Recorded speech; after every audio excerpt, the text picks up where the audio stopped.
नमस्कार दोस्तों, Hindi steno dictation 80 word पर मिनट, अभ्यास 10, गरीबी पर चर्चा में आपका हार्दिक स्वागत है।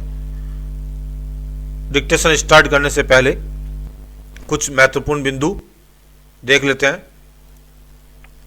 आपको अभ्यास नंबर नोट करना है, वीडियो को पूरा ध्यान से सुनते हुए डिक्टेशन लिखना है और हमारे द्वारा बनाया गया टाइपिंग टूल www.gk-hindi.org/steno जिसका डिस्क्रिप्शन में लिंक दे रखा है, जाकर अपने डिक्टेशन की टाइपिंग करें और एग्जाम हॉल जैसा अनुभव प्राप्त करें।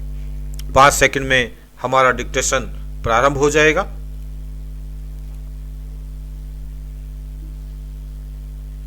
स्टार्ट। भारत में गरीबी के अस्तित्व का एक और प्रमुख कारण देश के मौसम की दशाएं भी हैं। गैर अनुकूल जलवायु लोगों की फर्मों में कार्य करने की क्षमता को कम करती है। बाढ़, अकाल, भूकंप और चक्रवात उत्पादन को बाधित करता है। जनसंख्या भी एक अन्य कारक है जो इस बुराई में भागीदारी करता है। जनसंख्या वृद्धि प्रति व्यक्ति आय को कम करती है। इस तरह जितना बड़ा परिवार का आकार उतनी ही कम प्रति व्यक्ति आय। Para change. भूमि और संपत्ति का असमान वितरण एक अन्य समस्या है जो समान रूप से किसानों के हाथों में भूमि की एकाग्रता को रोकता है। यह ध्यान देने योग्य बात है, यद्यपि पिछले 2 दशकों में अर्थव्यवस्था में प्रगति के कुछ स्पष्ट संकेत दिखाई देते हैं। यह प्रगति बहुत से क्षेत्रों और स्थानों पर असमान है। दिल्ली और गुजरात में, बिहार और उत्तर प्रदेश की तुलना में ऊंची वृद्धि दर है। लगभग आधी जनसंख्या के पास रहने के लिए उपयुक्त आवास, उचित सभ्य स्वच्छता व्यवस्था, गांवों में नज़दीकी पानी का स्रोत और गांवों में माध्यमिक स्कूल और उचित सड़कों आदि की कमी है। यहाँ तक कि समाज के कुछ वर्ग जैसे दलितों को सरकार द्वारा नियुक्त संबंधित अधिकारियों द्वारा गरीबों की सूची में भी शामिल नहीं किया जाता। यह वे समूह हैं जो समाज में उपयुक्त नहीं समझे जाते।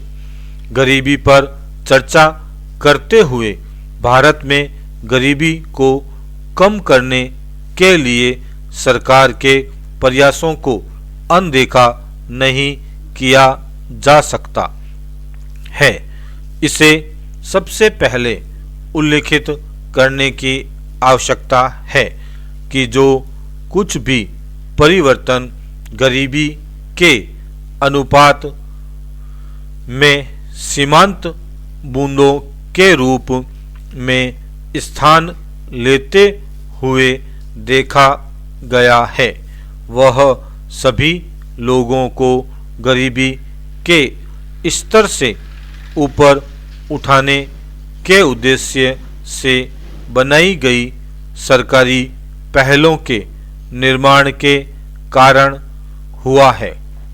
हालांकि अभी इसे दूर करने के लिए और अधिक प्रयासों की आवश्यकता है, क्योंकि इससे भ्रष्टाचार जुड़ा हुआ है। सार्वजनिक वितरण प्रणाली के अंतर्गत गरीबों के लिए सरकार द्वारा दिए जाने वाले खाद्य और गैर खाद्य पदार्थ शामिल हैं। वितरित किए जाने वाले प्रमुख खाद्य पदार्थों में गेहूं, चावल, चीनी और केरोसिन वितरण प्रणाली के लिए पूरे देश के सभी राज्यों में निश्चित की गई दुकानों के माध्यम से बांटे जाते हैं, लेकिन सार्वजनिक वितरण प्रणाली द्वारा दिया जाने वाला खाद्यान्न एक परिवार की उपभोग की आवश्यकताओं को पूरा करने के लिए पर्याप्त नहीं है। सार्वजनिक वितरण प्रणाली योजना के अंतर्गत गरीबी रेखा के नीचे जीवन यापन करने वाले प्रत्येक परिवार को हर महीने 35 किलो चावल और गेहूं और गरीबी रेखा से ऊपर वाले परिवारों को मासिक आधार पर 15 किलो खाद्यान्न दिया जाएगा। स्टॉप। दोस्तों, इस प्रकार हमारा अभ्यास 10 गरीबी पर चर्चा समाप्त होता है। कुछ महत्वपूर्ण बिंदुओं पर चर्चा करते हैं। अभ्यास नंबर आपने नोट कर लिया, डिक्टेशन आपने नोट कर लिया। अब हमारा बनाया गया टाइपिंग टूल, जिसका लिंक डिस्क्रिप्शन बॉक्स में दिया गया है, www.gk-hindi.org/steno पर जाकर टाइपिंग करें और अपना रिजल्ट चेक करें। ऐसा करने से आपको एग्ज़ाम हॉल में बैठा हुआ है ऐसा अनुभव होगा। दोस्तों, वीडियो अच्छा लगे तो लाइक करें और चैनल को सब्सक्राइब करें। अपने दोस्तों के साथ शेयर करना ना भूलें।